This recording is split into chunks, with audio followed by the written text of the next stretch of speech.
So since I don't have a power steering pump on here, and I put this belt on here,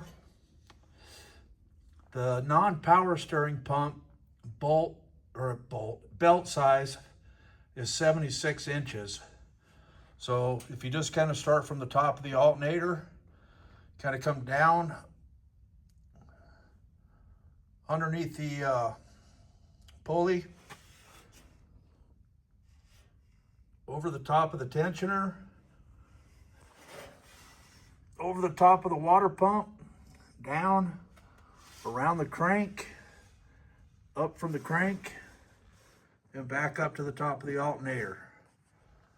So if anybody ever does that, it's a 76-inch belt.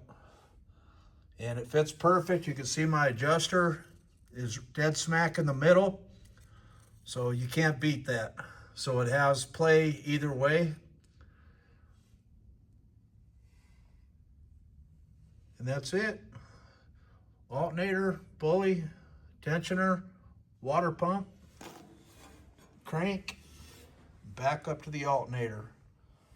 Pretty simple. All right, y'all. Later.